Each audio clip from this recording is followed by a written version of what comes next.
le journal.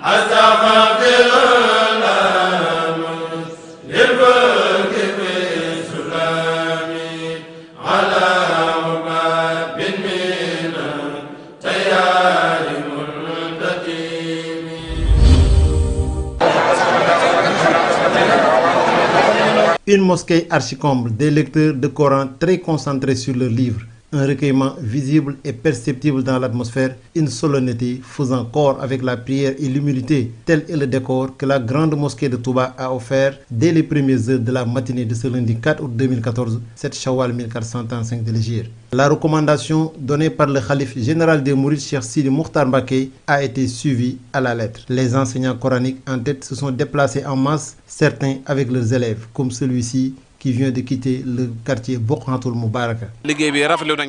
On magnifie votre travail. Lorsque j'ai entendu l'appel, j'ai pris la décision de venir de Diourbel avec mes disciples pour prendre part à la lecture du Coran. Je distribue des feuillets à chacun d'eux pour une lecture collective du Coran. Tout cela pour nous conformer aux recommandations du Khalife à qui nous souhaitons une longue vie.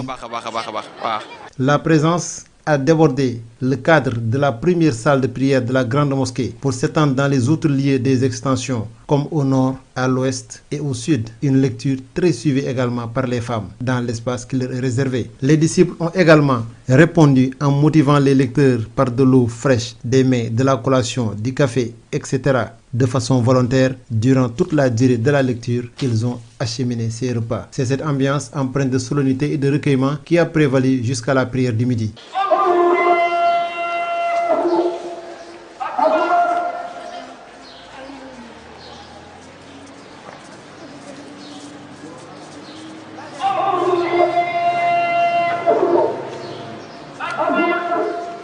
À la suite de la prière, l'imam Serigne Afé Bousso a lu la prière finale avant de laisser la Ligue des écoles coraniques délivrer le message de remerciement à tous ceux qui étaient présents. Cheikh Sidi Mokhtar Mbacké a également offert des repas en quantité et en qualité à tous les lecteurs et leur a témoigné sa gratitude pour leur communion dans la lecture du Saint-Coran, la demande de pardon et les prières. Une lecture également suivie dans d'autres endroits de Touba, comme ici à Darou Minam, la mosquée de Serigne Souhaïbou Mbacké ou à Guédé. Puisse Dieu, par la grâce du prophète et la bénédiction de Cheikhoul Khadim, exaucer toutes les prières et accorder une longue vie et une santé de fer au khalife général des Mourides, Cheikh Sidi Mokhtar Mbacké.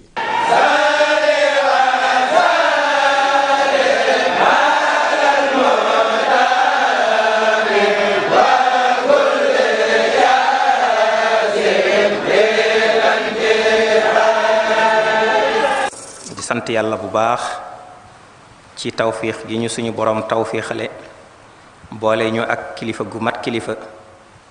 On remercie le bon Dieu de nous avoir gratifié d'un guide spirituel exemplaire, à l'occurrence Serigne Sidi Mokhtar Mbacké. Son seul souci, c'est le bien-être des musulmans. Et en ces temps difficiles, il nous incite au retour vers Dieu par le pardon et la soumission. Le retard des pluies est un prétexte pour que le khalife nous exhorte à des prières de recueillement et de retour vers le Seigneur Allah, et ce, depuis hier avec la prière rogatoire jusqu'à aujourd'hui avec la lecture du Coran. ci dibeer ji ak tey jii ci altine ji jullit yi ñu maase ci dellu ci suñu borom tàmbalee ko ci liggéeyub démb ba muy salaatul istisqa bi. Cette recommandation a été effectuée dans d'autres mosquées, car celle-ci, autrement dit la grande mosquée de Touba, est déjà pleine. On remercie Allah de la réponse massive des disciples à l'appel du calife. Tout le monde est respectueux des consignes. Vous le voyez vous-même, les gens sont dans un état de recueillement tel que les organisateurs en sont fiers. Il remercie au nom du khalife général des Mourides. bu sëriñ bi ñaanee ba noppi ñu dem ci bitti ci yokk wi te ànd rek akub dal ñi ngi sant ñëpp di leen gërëm. La commune de Touba a tenu ce samedi 2 août 2014 son premier conseil municipal. Sur la centaine de conseillers municipaux, 86 ont été présents lors de ce conseil municipal. Sous l'égide du sous-préfet de Ndam, 16 commissions ont été installées. Une place prépondérante a été donnée à l'éducation coranique et à la santé. Selon le maire de Touba Mosquée, Abdullah Hadka, des efforts supplémentaires seront faits dans ces secteurs et qui sont prioritaires dans son nouveau cahier de charges. L'objectif de la mairie mairie est de soutenir l'enseignement coranique et de construire 2 postes de santé supplémentaires. Et cela fera 26 postes de santé dans la ville sainte de Touba, ajoutés aux 2 hôpitaux existants, l'hôpital Matlaboul Fawzaini et l'hôpital Damatou. Ainsi, Touba pourrait bientôt juguler les difficultés notées dans ce domaine, soutient Abdullah Hadka. L'idée de renforcer les finances de la mairie a été agitée. Touba, devenue commune grâce à l'acte 3 de la décentralisation, aura la possibilité de bénéficier de fonds additionnels. Les banques et autres institutions financières de la place devront mettre la main à la poche et payer des taxes à la commune de Touba Mosquée. Le maire espère ainsi que le budget de 3 675 millions sera rehaussé avec ces nouvelles ressources. La fièvre hémorragique du virus Ebola continue de se répandre en Afrique de l'Ouest. Après la Guinée, le Libéria, la Sierra Leone, c'est au tour des géants de l'Afrique d'être touché le Nigeria. Face à cette menace sans cesse grandissante, le Sénégal continue de renforcer son dispositif de surveillance et de sensibilisation. Ainsi, le ministre de la Santé et de l'Action sociale, à travers le Service national de l'éducation et de l'information pour la santé et les régions médicales, organise du 4 au 10 août des caravanes de sensibilisation. Sont concernées les régions de Kédougou, Tambacounda, Kolda, Ziguinchor, Sédhiou, Kaolack et Diourbel. À travers cette démarche de proximité renouvelée, le ministère de la Santé entend sensibiliser les populations sur l'importance du respect des mesures préventives qui sont au nombre de 5. Se laver régulièrement les mains avec de l'eau et du savon, éviter de manger ou de manipuler la viande d'animaux sauvages ou retrouvés morts, bien cuire la viande avant de la consommer, éviter tout contact avec leurs sécrétions, sang, salive ou vomissure des personnes malades ou décédées de la maladie Ebola. Il faut rappeler qu'en ce qui concerne le Sénégal, aucun cas suspect n'a été enregistré depuis le début de la maladie. Toutefois, le ministre de la Santé, Awa Marie Coll Seck, invite les populations à plus de vigilance. Assurer une sécurité alimentaire pérenne, tel est l'objectif qui découle de ces conventions signées entre le ministère de l'Agriculture et de l'Équipement rural et celui de l'élevage et des productions animales. Cette signature des conventions concerne la mise en œuvre et le soutien du projet d'appui à la sécurité alimentaire dans les régions de Louga, Matam et Kaffrine, encore appelé Pazalomakaf. Au cours de cette cérémonie, le coordonnateur national de Pazalomakaf a reçu les clés des 18 véhicules et 52 motocyclettes affectées respectivement aux différentes unités de coordination de volée. À l'heure où je vous parle, un important programme de distribution d'espèces à cycle court, telles que le niébé, est en cours. Et partout où on estime que, faisant le calcul nécessaire, que la hauteur d'eau qui est attendue dans ces localités pourra combler au cycle de cette espèce, je dis bien partout où cela sera noté, sera distribué suffisamment de semences de niébé. Les opérateurs ont été déjà désignés, les quantités ont été déjà arrêtées et la procédure de distribution a commencé. Donc voilà ce que pour le moment nous avons pris comme mesure par rapport à ces retards de pluie. Interpellé sur les préparatifs de la fête de Tabaski, M. Mamadou Ousseynou Sakho, directeur de l'élevage, a fait l'état de la situation actuelle du Sénégal côté approvisionnement en bétail. Dans le contexte où nous sommes, le Sénégal est déficitaire en moutons. Pourquoi? Vous prenez le Sénégal, on est près de 12 millions d'habitants. Notre cheptel se trouve autour de 5 500 000 ruminants. Et quand on prend 5 500 000, c'est les 11% qui constituent les mâles utilisables pour la Tabaski. Mais malheureusement, ce n'est pas seulement la Tabaski. C'est un pays musulman. Il y a les naissances musulmanes qui se font, il y a les retours au pèlerinage, ainsi de suite. Et tout ça, c'est des billets que nous utilisons. En plus de ça, vous voyez le nombre de débiteurs qu'il y a au niveau de Dakar. Donc, nous sommes de gros consommateurs de moutons. Donc, la seule alternative que nous sommes en train de faire pour l'instant, ça veut dire que nous sommes obligés, comme nous l'avons toujours fait, d'aller vers les pays voisins, tels que la Mauritanie. Ils ont pratiquement 15 millions de ruminants, c'est 3 millions d'habitants. Vous avez vu le ratio. 15 millions d'ovins et de caprins, 3 millions d'habitants. C'est véritablement l'inverse ici. Donc, véritablement, principalement la Mauritanie et le Mali, pour discuter avec eux, pour faciliter encourager l'exportation de moutons vers le Sénégal. Selon professeur Souleymane Boub, le Sénégal est l'un des pays exemplaires à avoir un système de surveillance et d'évaluation épidémiologique très performant. Le Sénégal est l'un des rares pays à avoir mis en place un programme de surveillance depuis l'année 1989 et à le mener régulièrement. Ainsi dira professeur Souleymane Boub, toutes les activités de prévention et de prise en charge des personnes vivant avec le VIH-Sida ont été faites sur la base de résultats de surveillance obtenus par le comité de surveillance et d'évaluation de la maladie du sida. Cette surveillance épidémiologique est importante parce qu'elle fournit les informations qui permettent d'adapter les stratégies mises en place dans la lutte contre cette pandémie. Aujourd'hui, la situation d'épidémie concentrée dans la population en général est d'une prévalence faible. Pour le ministre de la Santé, la mise en place d'un système efficient de notification des cas a permis au programme national d'avoir les informations sur les personnes infectées par le VIH-Sida. Un système de notification a été mis en place avec 8 autres pays dans la sous-région depuis 2012. À l'heure actuelle, soulignent les autorités sanitaires, le Sénégal est le seul pays à avancer dans ce sens en mettant en place une phase pilote dans 3 régions, Dakar, Kaolack et Ziguinchor. Le ministre du Tourisme et des Transports aériens, M. Abdoulaye Diouf Sarr, a effectué une visite dans les différentes structures du secteur de l'aviation civile. Il s'est rendu successivement à l'Agence nationale de l'aviation civile et de la météorologie, à Sénégal Airlines et à la représentation de l'ASECNA au Sénégal. Il a aussi visité les locaux de l'Agence des aéroports du Sénégal et la haute autorité de l'aéroport Léopold Sédar Senghor. Au sortir de cette visite, le ministre a montré sa satisfaction, mais aussi son intention de faire du Sénégal un hub aérien à travers son pavillon national. Oui, je viens effectivement de boucler la visite de la plateforme aéroportuaire avec toutes les structures qui effectivement donc gravitent autour de la problématique de l'aviation civile. Globalement, en tout cas, je suis rassuré. Je suis rassuré de voir que dans ce secteur extrêmement normé, nous avons effectivement de véritables compétences.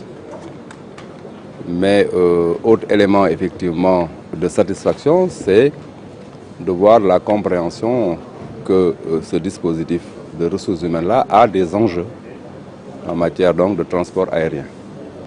Nous pouvons donc dire aujourd'hui que nous sommes extrêmement donc rassurés et confiants par rapport à la mission que le chef de l'État a bien voulu nous confier. En tout cas, l'État prendra toutes les dispositions pour accompagner Sénégal Airlines parce qu'il s'agit d'un instrument important pour le développement économique du Sénégal. C'est ça effectivement la mission que j'engagerai avec eux en sachant véritablement que ce secteur-là est assez stratégique et déterminant pour le développement économique et social du Sénégal. Sur la question liée au développement du transport aérien, l'ancien directeur du Centre des œuvres universitaires de Dakar s'engage à développer une synergie avec tous les acteurs de ce secteur qu'il qualifie de secteur assez stratégique et déterminant pour le développement économique et social du Sénégal. Dans le cadre de la coopération Afrique-Europe, un nouveau programme panafricain en matière de développement et couvrant tous les domaines de coopération a été lancé pour la première fois par la Commission européenne. Ce programme comprendra dans sa première phase des projets touchant les domaines comme l'agriculture durable, l'environnement, l'enseignement supérieur, la gouvernance, les infrastructures, les migrations, l'éthique et la recherche et l'innovation. Et c'est dans la période couvrant 2014-2017 avec un financement de 272 millions francs CFA. Annoncé par José Manuel Barroso, le président de la Commission de l'Union européenne, ce programme panafricain vise à favoriser le processus d'intégration de l'Afrique, à accroître la mobilité sur le continent, à améliorer les échanges commerciaux et à relever les défis transnationaux et nationaux tels que les migrations et la mobilité, les changements climatiques et enfin la sécurité. Le coût global de ce programme est estimé à 554 millions de francs CFA pour la période 2014-2020. Faire de l'assainissement pour tous en Afrique une réalité, tel est le thème de Africa Sun 4. Ce programme est une initiative de l'AMCO, qui est le Conseil des ministres africains chargés de l'eau et qui vise à promouvoir des priorités politiques de l'assainissement et de l'hygiène. Depuis sa création, il a été assisté par les ministres responsables de l'assainissement et les principaux organismes travaillant dans l'assainissement et dans l'eau en Afrique. Dans le cadre de la tenue de la 4e conférence régionale, c'est le Sénégal qui aura le privilège d'accueillir le Conseil des ministres africains chargés de l'eau, après la Johannesburg, le Durban et le Rwanda. Cette conférence qui nous réunira pendant 3 jours sera l'occasion pour nous, pays africains, de rendre compte de l'état d'exécution de nos engagements, notamment ceux relatifs à l'atteinte des objectifs du millénaire pour le développement, pour le sous-secteur de l'assainissement, de stimuler la volonté politique des pays africains et de renforcer le plaidoyer auprès des décideurs en faveur d'une élévation du sous-secteur de l'assainissement et de l'hygiène au rang de priorité dans les stratégies nationales, et d'examiner les possibilités d'accroître les ressources financières allouées au sous-secteur pour augmenter le volume des investissements post-OMD.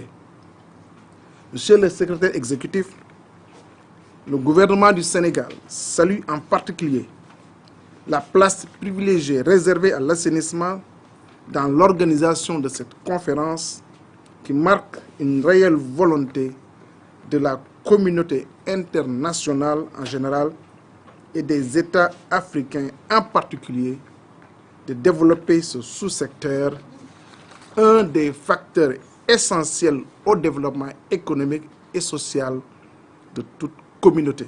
Le ministre de l'Hydraulique et de l'Assainissement invite l'ensemble de l'administration centrale, des collectivités locales, de la société civile et du secteur privé à ne ménager aucun effort pour réussir le pari de l'organisation et assurer un bon déroulement de l'événement. Le secteur de l'éducation au Sénégal est l'un des secteurs des plus mouvementés en cette période. En effet, sa gestion s'articule autour d'une remise en cause de la gestion démocratique, des ponctions des salaires des fonctionnaires sous prétexte de redressement fiscal, mais aussi du manque de suivi des accords de 2013 entre le gouvernement et les syndicats. Ces problèmes ont été soulevés par l'Union des enseignants du Sénégal qui tenait aujourd'hui une conférence de presse. Le secrétaire général de cette union n'a pas manqué de souligner les difficultés auxquelles les enseignants sénégalais sont confrontés, mais aussi la série de scandales notés dans l'organisation des examens de cette année, notamment le cas de fuite enregistré pour l'examen du BFM et les fraudes supposées au concours de recrutement des élèves maîtres. Le bac est sorti avec des résultats catastrophiques ne dépassant pas 31%. Mais ça, ce n'est même pas une surprise. Parce que depuis des années, les résultats des examens d'une manière globale, que ce soit de l'élémentaire jusqu'au supérieur, on constate que les résultats dépassent exceptionnellement 40%. Aujourd'hui, peut-être qu'un seuil a été franchi, ce qui en fait attire l'attention de l'opinion. Mais les résultats catastrophiques, ce n'est pas une nouveauté au niveau de l'école sénégalaise qui démontre qu'il y a une crise au niveau de l'école sénégalaise. Mais ce qui pose problème au moment où nous parlons, c'est en fait la place de l'enseignant. Pire, on se rend compte aussi que pour l'organisation du concours de recrutement des élèves maîtres, on découvre qu'il y a des cas de fuite, en tout cas, qui ont été mis en relief par le ministre lui-même. Et on se pose la question de savoir, est-ce que c'est une première ou c'est juste une découverte nouvelle? Nous, ce que nous disons, et nous pensons que peut-être que les assises vont y contribuer, ce que nous voulons, c'est que l'on redécrédibilise l'école. Parce que nous avons l'impression que notre école chemine rapidement vers l'abîme. Et ça, ce n'est pas bon pour nous. À la fin de cette rencontre avec la presse, le secrétaire général de l'UES a rappelé qu'il veillera toujours à jouer son rôle d'alerte et de veille et remplira sa mission de défense des intérêts de l'école et des enseignants.